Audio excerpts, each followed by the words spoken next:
জিনের সাহায্যে রোগ নির্ণয় করা অথবা রোগীর মা-বাবার নাম নিয়ে সমস্যা নির্ণয় করা কি শরিয়াসম্মত কিনা? জিন আল্লাহ তাআলার মাখলুক এবং সৃষ্টি অন্যান্য মাখলুকের মতোই আ জিন থেকে বৈধ সহযোগিতা করা নেওয়া জায়েজ। জাস্ট বৈধ সহযোগিতা নেওয়া নেওয়া নেওয়া নেওয়া যেতে পারে। এর বাইরে জিনের সংবাদের উপর নির্ভর আ করার সুযোগ নেই। আবার জিনদেরকে আ আজকাল বিভিন্ন কবিরাজরা যেরকম তাদেরকে বিভিন্ন কাজে লাগায় এবং তাদের বিভিন্ন সহায়তা নিয়ে থাকে, যেটাকে ইস্তেআনাহ বিল জিন বলা হয়। অর্থাৎ জিনদেরকে দিয়ে আ আ জিনদের সাহায্য নেওয়া। তো সেইরকম সাহায্য নেওয়া নাজায়েজ।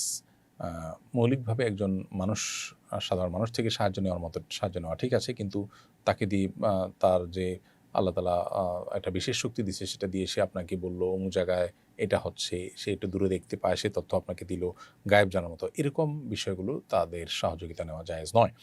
আর বিশেষ করে রোগ নির্ণয় করার ক্ষেত্রে আ আপনার কোনো উম আ আপনার ব্যক্তি যদি এরকম কোনো পলিসি অবলম্বন করে যে রোগীর মা-বাপের নাম ধরে বললেই রোগ নির্ণয় করে দেয়, এটাও রুকিয়া শরঈয়ার প আ পদ্ধতির মধ্যে বা শরিয়া সম্মত যে রুকিয়া সেটার পদ্ধতিতে পড়ে না।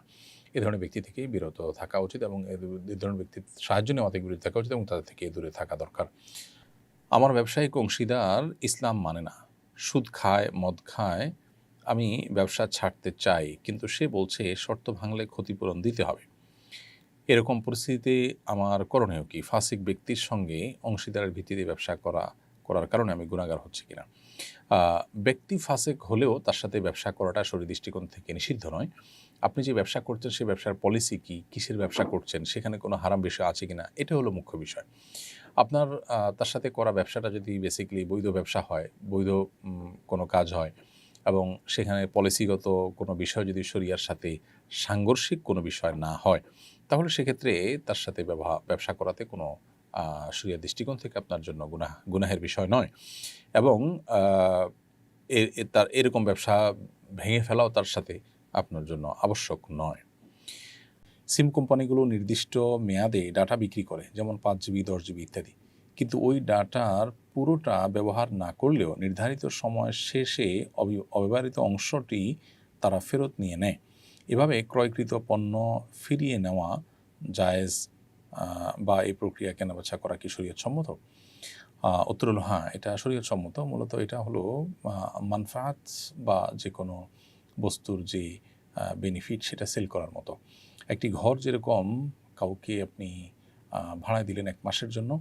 ১ মাসের জন্য তিনি ভাড়া নিয়ে পুরো ঘরটা ব্যবহার করতে পারলেন না, সাময়িক ব্যবহার করলেন। তার সময় শেষ হয়েছে এজন্য আপনি মূল ঘরটা ফেরত নিয়েছেন। ব্যাপারটা এরকম যে ৫ জিবি, ১০ জিবি ব্যবহার করতে আপনাকে দেওয়া হয়েছে। আপনি চাইলে এই সময় দেওয়া হলো, এই সময়ের জন্য আপনার কাছে এটা দেওয়া হলো, কেমন যেন আপনাকে ভাড়া দেওয়া হয়েছে এই জিবিগুলো।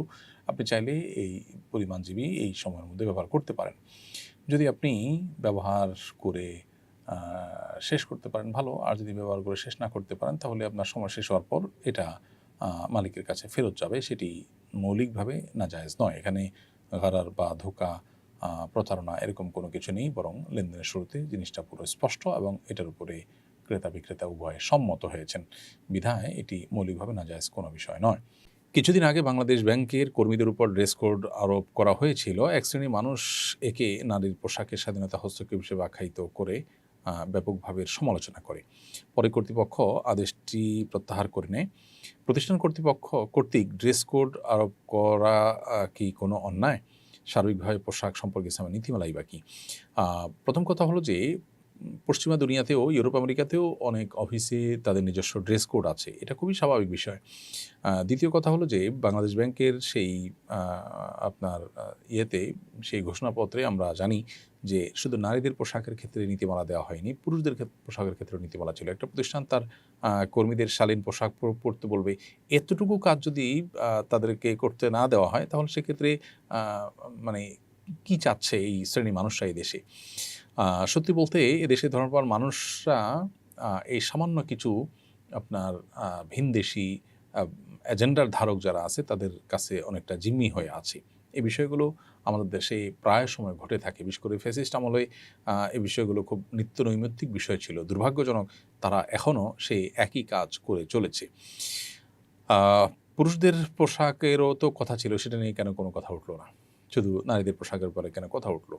নারীদেরকে সংক্ষিপ্ত পোশাকে বা স্বল্প বাসনায় তাদেরকে দেখতে কিছু মানুষ পছন্দ করে এবং পশ্চিমাদের যে কালচার সেটাকে এদেশে আনতে চায়, যেটা এদেশের মানুষের কৃষ্টি, কালচার, সংস্কৃতির সাথে যায় না।